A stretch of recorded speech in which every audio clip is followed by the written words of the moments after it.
I normally don't do live reactions just like this, but I just finished watching the 1985 film Come and See.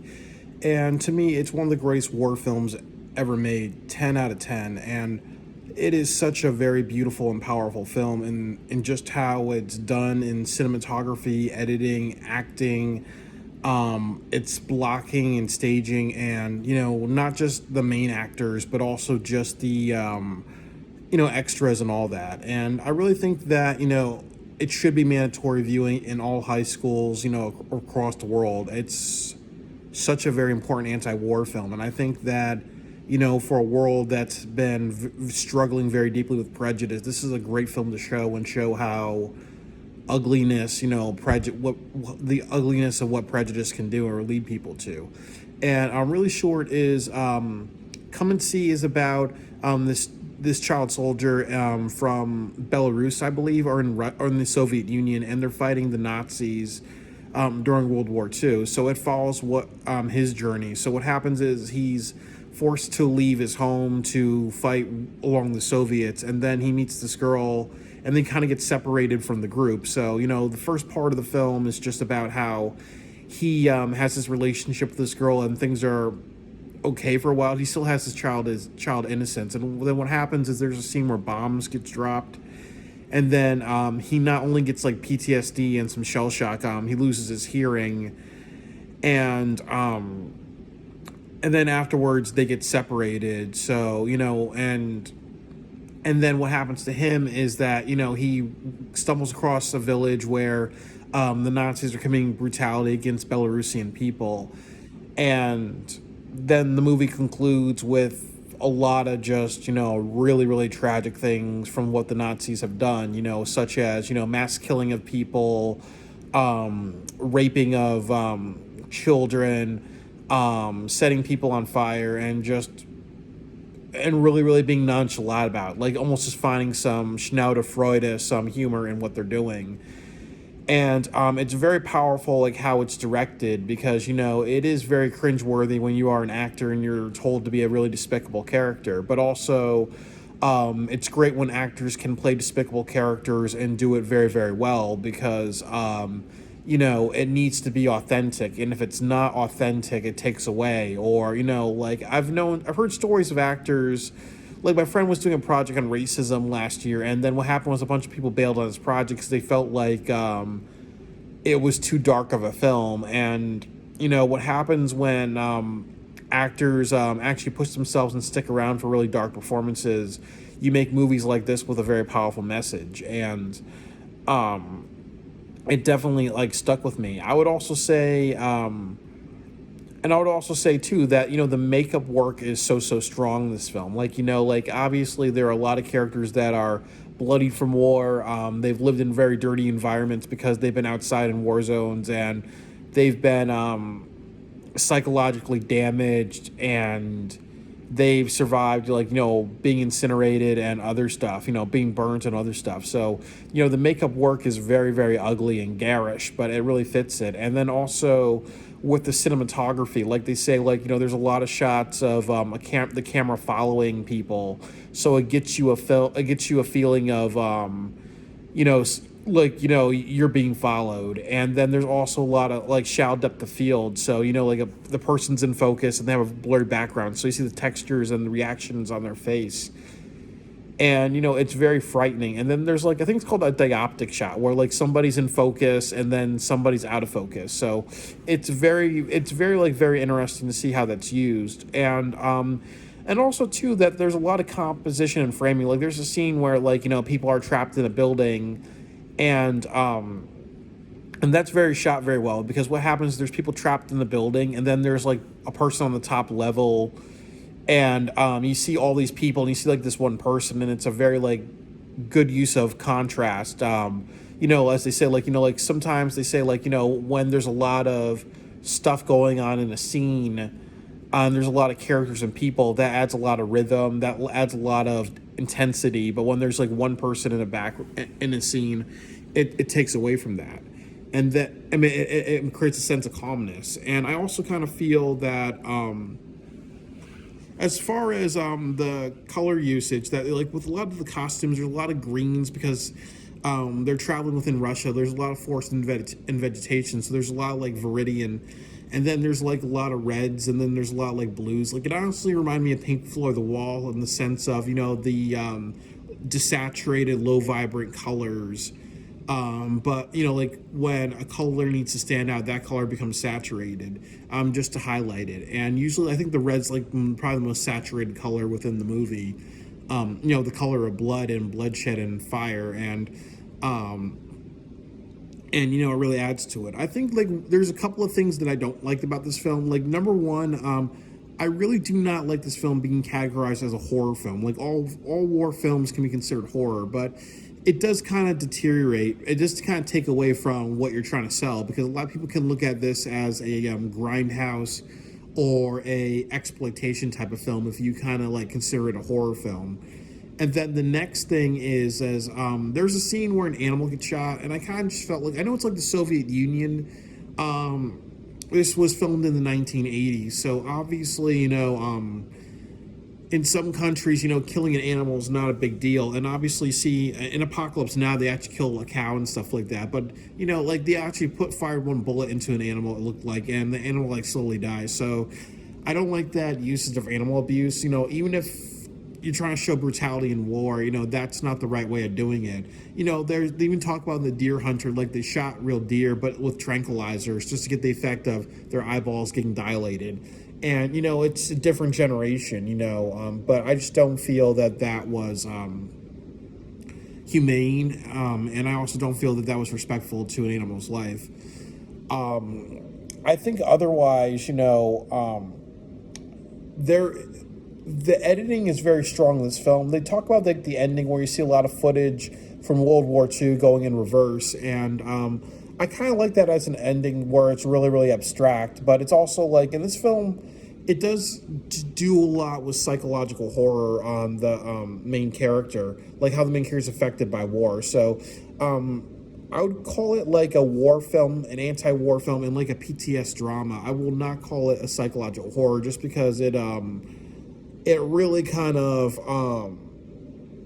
it really kind of sullies what this film is supposed to be. It's supposed to be anti-war, not a horror film, or not to scare you, maybe scare the hell out of you, so war just doesn't happen. But and also too, they said like the director and also his writer, one fought in Stalingrad, one was around in Belarus, I believe he said, during like World War II. So he saw like a lot of the genocides and the mass killings, and there were also like mass killings before they built concentration camps. So he said that basically there is a sense of realism that was added because they kind of kept that in the movie. And I'm doing a film about race relations, and I kind of draw back to stories in high school where I've dealt with racism, or I've heard friends like cope with racism that happened to them, or almost being murdered by the police and other stuff like that. So all films should have a sense of realism when they talk about war and other stuff, because there's a lot of times in our life where things happen to us and they're very tragic and severe. And if we have the ability to turn it into a story, we want it to be real as possible. We don't want to sugarcoat it. We don't want to make a mockery of it. And then there's sometimes too, like in a lot of war films, sometimes they're like action films, whereas this one's not really an action film. This film more fits a tragedy, and you need to show things for how they are. If war's a tragedy, show it as a tragedy. Girl with the Dragon Tattoo. Yes, it's the book was based on the author's experience having a friend that was raped. So, in the Girl with the Dragon Tattoo, the Rooney Mara version, they show rape in its realest form. They don't just like focus on the action and make it a James Bond type of thing, and I appreciate that movie for that. So when we talk about serious subject matter, and we want to put some realism into it, we have to go all in, because sometimes we make one of the greatest films ever made, and we can also make films that can cause such a great difference. And like I said before, I think that this film has definitely made a difference in my life as a filmmaker, as a lot of techniques taught me very technically. And also too that as a person and as somebody who's seen a lot of prejudice and fascism and other crazy stuff that's going on now and in my past, it's kind of just almost a reminder of why these films are super important, because we do not want something really fucked up like the things you see in this film to ever happen again. They still go on in this world, but films like this are just to scare the hell out of you and just showing how bad the world can be when you blindly do evil to other people, and you blindly almost believe that doing damage to other is a form of morality. Like Black Lives Matter. There's been many like footage of people being stomped on or people being stomped out, and there's people like beating up other people because they don't like their beliefs. And then sometimes there's self-defense, and then there's also people pulling people out of cars and beating them. And it kind of makes me think of like in Nazi Germany, how that started in the 1920s, where people would be harassing and beating people over differences in beliefs, and how that picked up to violence, like a few decades later. So, but also too, there's, like my parents grew up in the 80s where, like gay people were harassed and were beaten in the streets. And then also, with racism against African Americans, like I've had relatives, grew up during the 60s and the 20s. So it kind of is reminders of how, when you treat people terribly and it keeps on going on, and it becomes a justification, and there is complacency and there is a lack of sympathy, and then there's an attitude of just, they're not human, so let's just embrace the barbarism in our humanity, which we all have. You see tragedies like this, and I think this is a very, very powerful film. I felt for the characters, very powerfully acted, very beautifully done, and very, very cringeworthy. And I think like it's another sad thing too, that I've seen a lot of films in my life, and I've known a lot of dark situations. So, there's just some things that were just very ugly and somber and disturbing to watch, but it all really made a great film. Maybe if I was in middle school and I saw this I'll be just devastated for a couple of weeks. But now as an older man, makes me melancholy. But yeah, I'm happy that it kind of gets to my feelings and other stuff like that. But I really would recommend Come and See for everybody to watch. Definitely there's a lot of stuff you can learn as a filmmaker as far as composition, the power of makeup, the power of editing, the power of telling a story realist as possible, and cinematography, and ultimately, just having power of your own vision and just really working hard to get the best performances out of your actors and your extras. And just almost like, and I think the thing you should always tell like your actors and your extras, that if they're doing a film or a role that is kind of dark, or is talking about an atrocity that happened, you really, really have to say to them, like, you make a difference by doing this role the best way possible. So it kind of shows how fucking horrible and shitty and evil people can be. People were saying that about The Nightingale. People say this about Come and See and other films like that.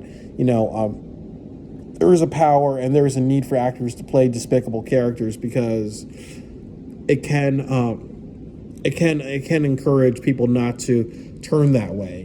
Everybody has a evil in them. Everybody has a darkness in them. Everybody has a killer instinct in them.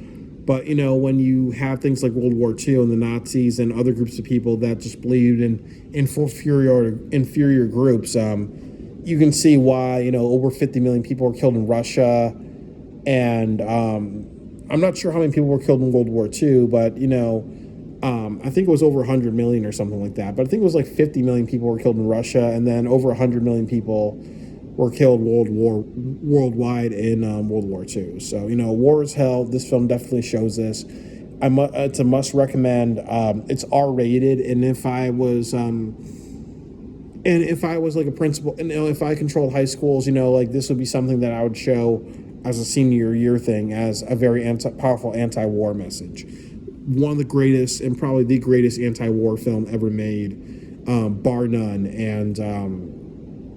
And it really promotes the need of us making, like, anti-Prussian anti-prejudice, the consequences of anti-human rights type of films.